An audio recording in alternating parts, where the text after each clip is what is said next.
মানুষের মন থেকে যদি ভালোবাসা না পাওয়া যায়, তাকে জোর করে সংসার টেকানো যায় না। তার দেহ পাওয়া যায়, তার মন পাওয়া যায় না।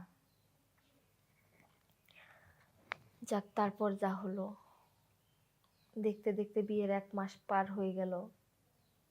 হওয়ার পর আমার স্বামী আমাকে রাখলো না, ছেড়ে দিবে। আপনারা সবাই কেমন আছেন? আশা করি ভালো আছেন। আপনাদের মাঝে আমি আবার উপস্থিত আমার জীবনের একটা গল্প নিয়ে।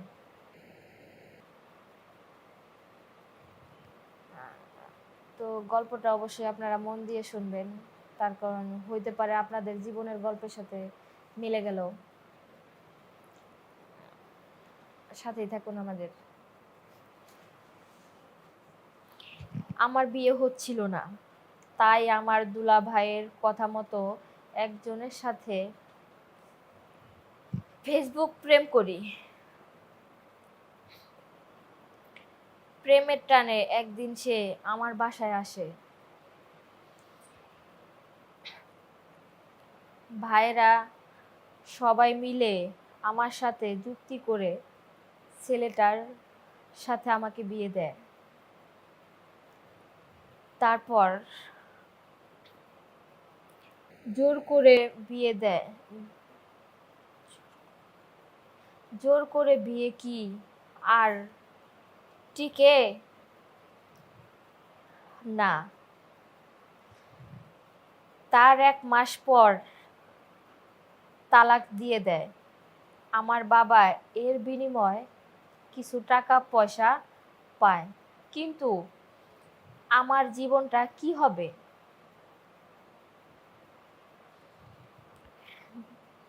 বিয়ে সংসার করা যা ইচ্ছা ছিল তা তো সবই শেষ।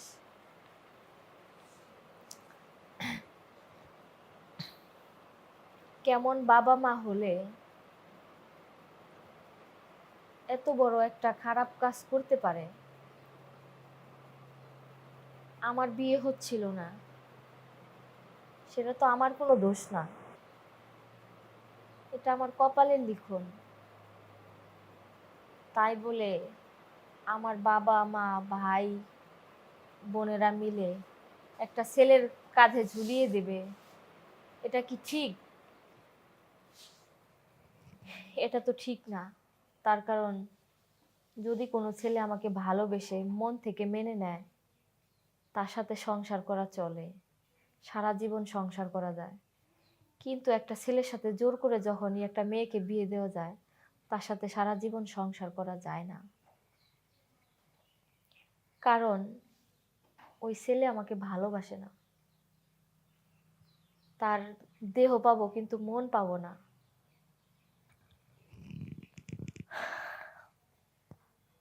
তো বিয়ে দেওয়ার পর যা ঘটলো, 1 মাস ভালোই কাটতে থাকলো। একটা মেয়ের বিয়ের পর যেভাবে তার সাথে সংসার ঘর বাঁধা যায়, আমি সেই চেষ্টা করলাম। ভালোবাসছিলাম অনেক, যে হয়তো বিয়ে হয়েছে, সেও আমাকে ভালোবাসবে, আমি তাকে ভালোবাসবো, সারা জীবন ভালোবেসে একসাথে সংসার করব। কিন্তু না, তার আমাকে, আমি যেদিকেই চলি না কেন তার কোনো কিছুই পছন্দ হতো না। দেখা গেছে শুইতে গেলে এদিকে না ওইদিকে, এইভাবে না ওইভাবে, চলতে গেলে এইভাবে না ওইভাবে, ওইভাবে না ওইভাবে, মানে আমি যা কিছুই করতাম তার, আমার সব কিছুই অপছন্দ ছিল তার কাছে। এইভাবে কি আর সংসার টেকে বা টেকানো যায়? না। কারণ মানুষের মন থেকে যদি ভালোবাসা না পাওয়া যায়, তাকে জোর করে সংসার টেকানো যায় না। তার দেহ পাওয়া যায়, তার মন পাওয়া যায় না। যাক, তারপর যা হলো, দেখতে দেখতে বিয়ের 1 মাস পার হয়ে গেল। হওয়ার পর আমার স্বামী আমাকে রাখলো না, ছেড়ে দিবে। তো ছেড়ে দিবে, আমার বাবা মাও এখানে দুর্নীতি করছে।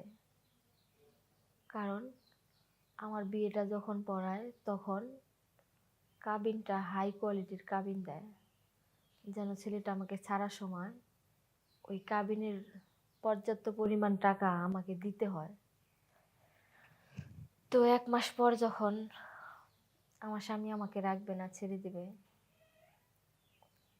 তখন আমার বাবা মা সাধ্যমতো কাবিনের টাকাটা তারা হাতিয়ে নেয় আমার স্বামীর কাছ থেকে। আমার স্বামী কাবিনের টাকা দিয়ে সসম্মান মতো ছেড়ে দিয়ে চলে গেছে। কি হলো এত টাকা কাবিন দিয়ে বিয়ে করে? কাবিন যা ছিল সেই টাকা পুরোটাই দিয়ে তো আমাকে ছেড়েই দিল। মাঝখানে কি হলো? আমার জীবনটা নষ্ট হয়ে গেল। কারণ না হলো আমার সংসার, না টিকলো ভালোবাসা, কোনো কিছুই হলো না। মাঝখান থেকে আমার জীবনটা শেষ হয়ে গেল। কারণ মেয়েদের একবার বিয়ে হলে দ্বিতীয়বার সারা জীবনের জন্য কলঙ্কিত থাকে যে এই মেয়েটার আগে বিয়ে হয়েছিল। তো ছাড়াছাড়ি হওয়ার পরে এটা কেউ দেখেও না, বুঝেও না যে এটা কি মেয়ের দোষ ছিল না ছেলের দোষ ছিল। কিন্তু আমাদের সমাজ, পরিবার সবাই কি বলে যে মেয়ের কোনো দোষ ছিল, মেয়ের কোনো ঝামেলা ছিল, এই কারণেই তার স্বামী তাকে ছেড়ে দিয়েছে। আমার বাবা মা তো এটা বুঝলো না।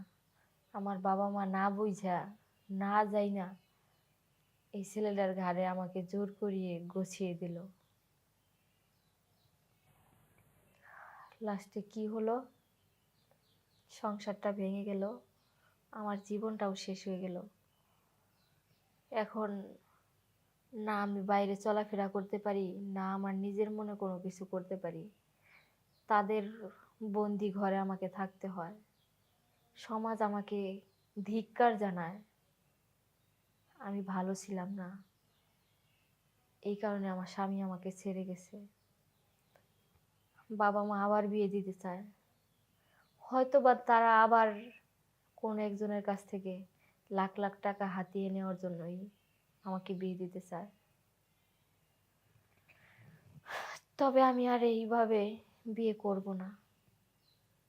কারণ মানুষ, মানুষের জীবন নিয়ে মানুষের খেলার কোনো অধিকার নেই, যেটা আমার বাবা মা আমার সাথে করছে।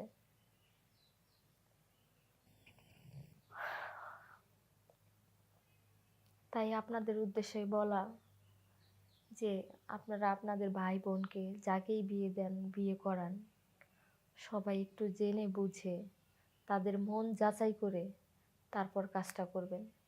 তাতে দুইজনেরই ভালো হবে, সুখে শান্তিতে থাকবে। তার কারণ ছেলের যদি মেয়েকে পছন্দ না থাকে, মেয়ের ছেলেকে পছন্দ না থাকলে ওই সংসার কোনোদিনও টিকবে না। আর আপনারা যত টাকা কাবিনী দেন, কাবিনে কোনো কিছু হয় না, কাবিনে কোনোদিন ভাত দেয় না। সবাই যায় না বুঝে বিয়ে দিবেন।